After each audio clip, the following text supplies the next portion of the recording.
My wife texted, I want a divorce. All communication through my lawyer. I replied, understood. Then I can let her credit cards, cut all financial support. 72 hours later, her lawyer was frantically calling me. Original post. I, 42M, am still processing, but mostly just operating on autopilot. Feels weirdly calm. 3 days ago, Tuesday afternoon, deep in work spreadsheets, my phone buzzed. My wife, Olivia, 39F. The text was short, brutal. Olivia, Ethan, I want a divorce. Please direct all future communication through my lawyer, Mr. Peterson. His contact details will follow. 15 years of marriage, ended via text. No warning. We'd had dinner the night before. Talked weekend plans. Normal. Nothing suggested this. I stared at it for maybe 5 minutes. Shock, hurt, anger. Yeah, all there simmering below. But surface level, cold clarity. She set the terms lawyers only. Okay, my reply.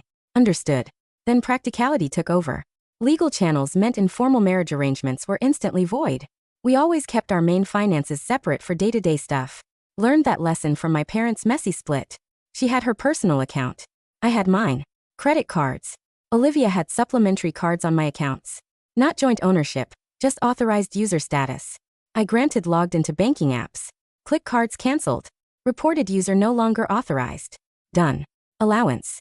I transferred her a monthly sum to her personal account for discretionary spending. Logged into my bank. Cancelled the recurring transfer. Effective immediately. Shared subscriptions, Netflix, Prime, etc. under my name. Logged out all other devices. Changed passwords.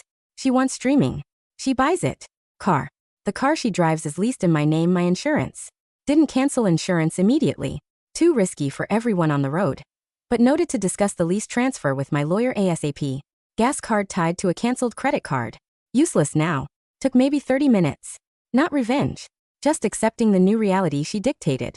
She drew the line. Lawyers only. Fine. Lawyers work on formal agreements, not assumptions, based on a marriage she just ended. Her lawyer's details arrived via email an hour later. Forwarded them straight to Ms. Cole, a top divorce attorney a colleague recommended. Emailed Ms. Cole. Received text demanding divorce lawyers only. Complied. Need immediate counsel on next steps. Asset protection. Advise retainer. Finish my work project. Went home. House was empty. She must have packed while I was out. Slept okay, surprisingly. Fast forward 72 hours. Friday afternoon. Unknown number rings. Had a feeling. Hello. Is this Ethan? Ethan's last name. Sharp, impatient voice. Speaking. This is Mr. Peterson. I represent Olivia. Olivia's last name. My client is experiencing some difficulties. Okay. Level voice. Her cards declined. Funds cut off abruptly. Highly irregular.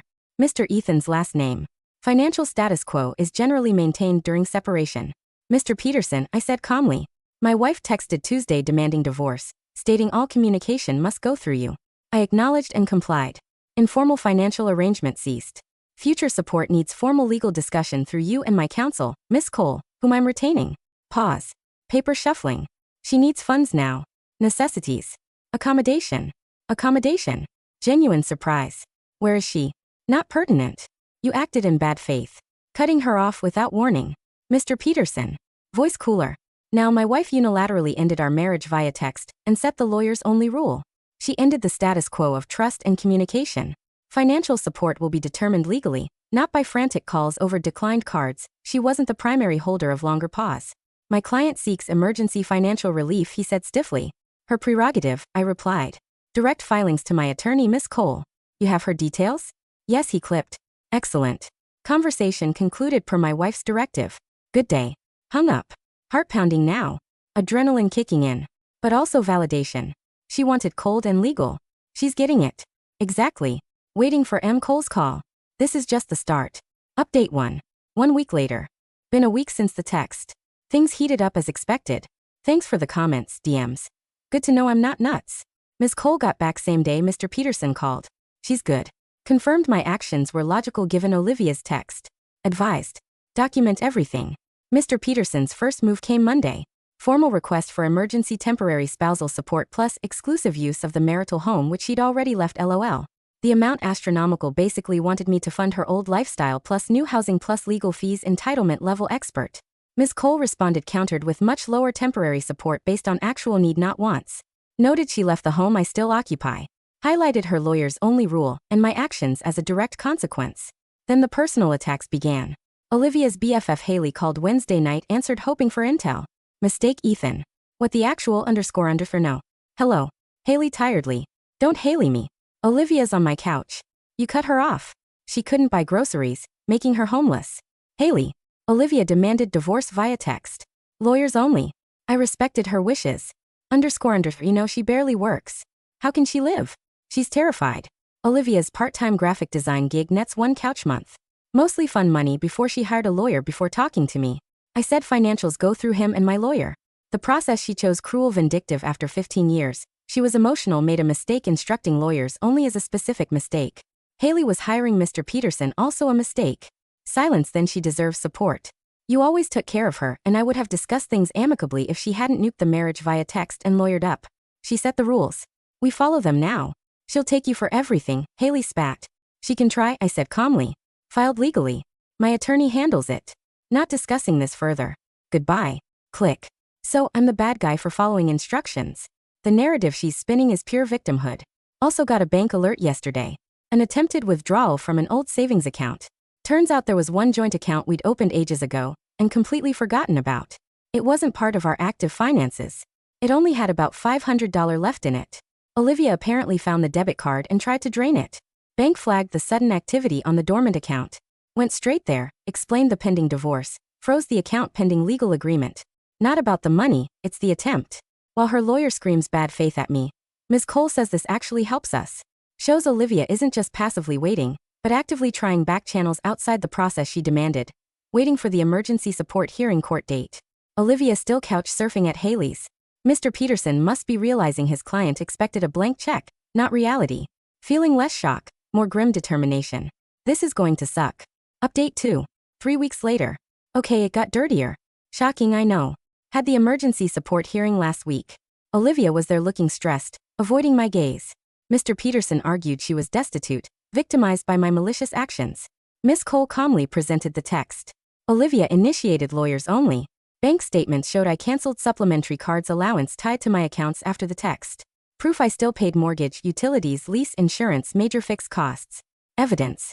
Her attempt to drain the dormant, forgotten joint account after demanding lawyers. Her income showed her part-time earnings proved she wasn't destitute, just missing discretionary funds. Judge wasn't buying Mr. Peterson's drama. Asked Olivia why no prior discussion.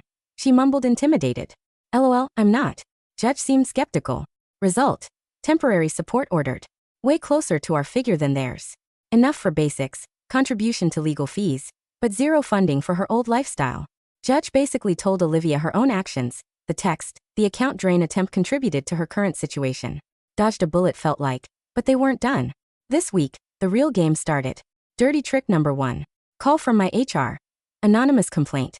Alleged misuse of company resources for personal legal stuff. False used personal devices /Ian, and erratic behavior suggesting instability. Thankfully my boss knows me. Complaint was vague. HR checked logs. Nothing. Quick chat with me. Calmly explained basics. Dismissed it. Clear attempt to mess with my job. Low. Ms. Cole noted it.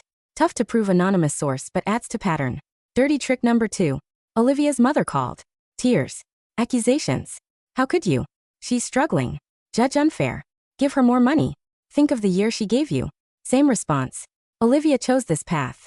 Lawyers handle financials as she requested. Can't discuss. Called heartless. Hung up. Relentless emotional manipulation. They really thought I'd just keep paying forever. My response, sticking to logic under fire. Their tactics just clarified the situation. Simply reacting wasn't enough. I needed to proactively secure my position legally and shut down avenues for manipulation strictly by the book. The car. Ms. Cole sent Mr. Peterson a letter. Temporary support established. Olivia needs to handle the car. Take over lease if qualified or return it. I stopped payments next cycle. Insurance cover, which I'd maintained, would cease concurrently, 30 days. Her problem to solve within the legal framework. The house filed for formal exclusive use since she left and judge didn't grant it to her. Started valuation process for sale buyout. Bayou unlikely given her finances. Establishing clear legal control. Asset division. Pushing for immediate full financial discovery. Suspect hidden assets on her side. Time for transparency. Legally mandated. Hiding things. AL's court trouble. Documenting harassment. Logged every manipulative call. The work complaint. Dates times. Summary. Ms. Cole says pattern of bad faith tactics influences final settlement legal fees. It's not about revenge. It's about methodically managing the situation within the legal boundaries she established, especially now that they were resorting to underhanded tactics. The work complaint crossed a line, making firm, decisive legal steps essential. Olivia texted me directly yesterday, breaking her own rule. Ethan, you can't take the car. How will I get anywhere? Plus, stop this. Screenshot it. Sent to Miss Cole. Replied Olivia, per your instructions. Date. All communication via lawyers. Contact Mr. Peterson. Silence. Final update. 6 months later. About 7 months since the text. Divorce finalized last month. Feels like ages ago. Time for the final update. The last 6 months were legal trench warfare. Mr. Peterson delayed. Olivia played victim. Rejected reasonable offers. The car. Major fight. She couldn't qualify for lease takeover. Refused to return it. Mr. Peterson argued necessity. Ms. Cole countered. Temp support covers basic transport. Deadline passed. Informed leasing company I wasn't paying. She wasn't authorized driver. Car repossessed from outside Haley's place. Q. Frantic calls from Haley. Olivia's mom. Ignored. Forwarded to Ms. Cole. Olivia furious but legally cornered by the consequences of inaction. The house got exclusive use order, sold it relatively fast. Equity held an escrow pending division. Olivia fought for more, claiming economic disadvantage. Financial discovery. The kicker, pushed hard. Olivia had to disclose. Turns out she had a separate savings account, parents' contributions over years, and some inherited stock she forgot. Not huge, but more than the $500 in the dormant joint account. Mr. Peterson argued separate property. Miss Cole proved commingling and marital funds, enabling her to keep them untouched. Anonymous complaint. No direct proof, but judge noted the timing nature in final proceedings. Didn't win damages, but added to the bad faith picture. Final settlement. Settled just before a contested trial. Judge signaled impatience with Olivia's tactics in pretrial talks. Facing worse outcome plus potentially paying my fees, Olivia agreed. Assets house equity nearly 50/50ths. Slight edge to me due to her hidden assets factored in stocks divided as marital property. She kept her small personal savings. Spousal support time limited 2 years. Rehabilitative alimony significantly less than demanded enough to help her transition. Not fund old lifestyle. Contingent on efforts to become self-supporting. Legal fees. Each paid their own. A win. Avoided fighting for her to pay mine. Aftermath. Olivia's in a small apartment working more, complaining about money, heard indirectly. Haley distanced herself after Olivia became a burden. Parents likely still helping. Remorse? Apology? Zero. Still seems baffled. I didn't just fund her life post-detonation. The entitlement runs deep. She genuinely felt owed her lifestyle regardless. Me rough 7 months expensive stressful, but I'm good better actually peace from closing that chapter is huge kept my job integrity fair asset share learned I handle crisis strategically hitting the gym seeing friends Olivia disliked enjoying my quiet house no Hollywood revenge just steady grinding consequences of her choices meeting logical legal resistance. She wanted formal and legal. Got it. With all the cold financial reality. That's satisfaction enough. Thanks for the space to vent. Helped immensely. Time to move forward.